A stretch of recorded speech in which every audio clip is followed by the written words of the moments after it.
In a small rural community, I found solace in the untamed wilderness surrounding my home. Hunting was more than a hobby. It was a way to connect with nature and provide for my family. However, my passion was soon challenged when the HOA sent me a fine for allegedly hunting on common land. Frustrated and confused, I delved into the HOA's regulations. It felt unjust that I could no longer enjoy the freedom of the outdoors. As I researched the local land, I discovered a parcel used by the HOA for hiking trails. The idea struck me. If I bought the land, I could assert my rights and protect my passion for hunting. With determination, I purchased the land, envisioning a space where I could hunt without interference. However, my decision sparked outrage among hikers. I closed the trails, putting up "No Trespassing" signs, which led to protests and heated discussions in the community. The backlash was intense, and I felt the weight of isolation as my neighbors voiced their displeasure.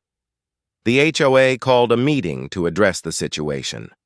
Tensions ran high as I confronted them, standing firm in my belief that property rights were paramount. While I understood the community's frustration, I knew I had the right to enjoy my land as I saw fit. As days turned into weeks, I reflected on my decision. The solitude of the closed trails weighed heavily on my heart. I began to consider the possibility of compromise. Could I find a way to allow limited access for community events while still preserving my hunting rights? Ultimately, I decided to establish a hunting club focused on wildlife management and education. By sharing my knowledge and passion, I began to bridge the gap between myself and the community. Slowly, understanding blossomed, and I found respect from my neighbors. In the end, what started as a conflict over hunting and property rights evolved into a partnership with the community. I learned the importance of standing up for my beliefs while also considering the needs of others. The trails remained closed, but the door to dialogue and cooperation was wide open. This is another popular premise for a revenge narrative, focusing on land rights and the misuse of HOA power. Since you're asking for a full story, I will write an extended narrative for this title that covers the initial conflict, the methodical research, the secret purchase, and the final, satisfying act of permanent closure. Here is the story. HOA fined me for hunting, so I bought the land. They used for hiking and closed it permanently. HOA fined me for hunting, so I bought the land. They used for hiking and closed it permanently. Chapter 1. The First Shot October. The golden hour. The air was sharp and clean, carrying the scent of pine needles and damp earth. The sun, sinking below the ridge of the Blue Canyon Nature Preserve, painted the sprawling, manicured lawns of the Whisperwood Heights community in a deep, honeyed gold. My name is Ethan Vance. I am a third-generation Colorado native, a professional land surveyor, and, as of 2 years ago, a reluctant resident of Whisperwood Heights. I bought my 3-acre plot specifically because it was one of the few in the community that bordered the vast, untouched acreage of the National Forest on one side and the undeveloped, privately held parcel known locally as the Western Buffer on the other. The Western Buffer was a 60-acre strip of thick forest and rocky terrain. It was rugged, beautiful, and crucially, it was not owned by the HOA. The community, however, treated it as their own. They called it the Canyon Trail System, a pristine hiking and biking mecca accessible only to Whisperwood residents. The access points were unmarked, the trails unofficial, but the unspoken agreement among the residents was simple. The buffer is ours. My own property, though sizable, felt like a cage thanks to the Homeowners Association, led by the infamous Patricia Albright. Patricia, a retired corporate CFO with the temperament of a drill sergeant, governed Whisperwood with the unshakable belief that conformity was civilization's highest virtue. My truck was too old, my landscaping was too wild, and my hobbies were considered too visceral. My primary vice in the eyes of the HOA was hunting. I was in my custom-built blind, positioned exactly 10 feet inside my legal property boundary, overlooking a small clearing on my land. I was wearing blaze orange. My rifle was legal, my tags were valid, and I was on my own private property, observing all state and local hunting laws. The deer season had just opened. I raised the scope. A 6-point buck, a magnificent specimen, stepped out from the thicket on my land, its breath misting in the cold air. I took a deep breath, steadied the rifle, and squeezed the trigger. The shot was clean, loud, and final. It echoed across the valley, silencing the chirping birds and the distant hum of the suburb. Seconds later, the silence was shattered by a human shriek. What in the living hell was that? I climbed down, holstering my pistol, and saw Patricia Albright, dressed in immaculate white spandex and a designer hydration pack, standing on the edge of my property line, frozen in horrified indignation. She hadn't been on my land, but she had been hiking on the buffer, and the sound of the shot was clearly visible from her trail. "Mr. Vance, you just fired a weapon! What is wrong with you? We have children here!" she screamed, gesturing frantically toward the trees. "Good morning, Patricia," I said, calmly walking towards the magnificent animal. "It's opening day. I'm on my property. That buck is now legally mine. Please don't cross that line. She was apoplectic." "This is a residential community. You cannot discharge firearms. This is insane. I'm calling the police." "Call them," I replied, pulling out my phone and dialing the county sheriff's non-emergency line myself.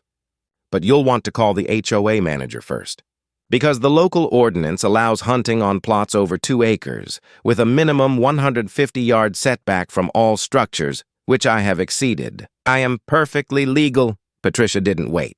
She took a photo of me, the downed buck, and my rifle, and stormed back toward the community gates. Chapter 2. The $5,000. Insult. The fine arrived 3 days later via certified mail. $5,000 for discharging a firearm within a community and creating a public nuisance.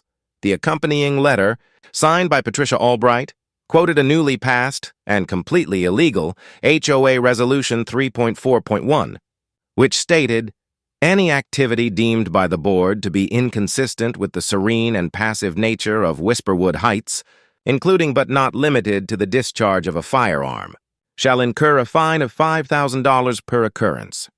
The fine wasn't about the law, it was about power. It was her personal declaration of war against my lifestyle. I didn't argue or pay. I immediately retained a property rights attorney, Clara Jennings, who specialized in challenging HOA overreach. Clara's initial analysis was swift. "Ethan, they're going to lose in court, but it'll take 6 months and $10,000 in fees. They have no legal authority to overrule state hunting laws on your private property, but they know they can drain you financially." "I don't want to just win, Clara," I said, placing a large, worn map on her mahogany desk. "I want to end them. Look at this."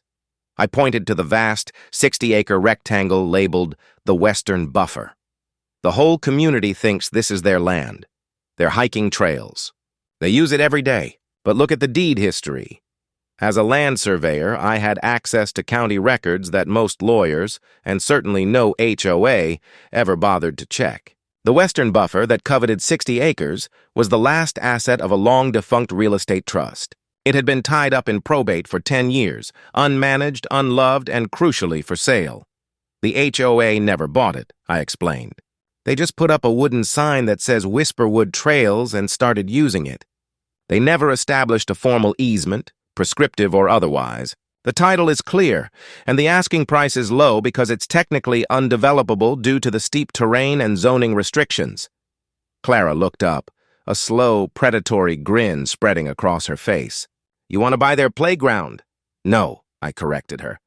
"I want to buy the land that contains their playground. And then I want to legally extinguish any notion of public or private access permanently. They fined me $5,000 for something I had the right to do. I want to cost them their single most valued amenity, forever."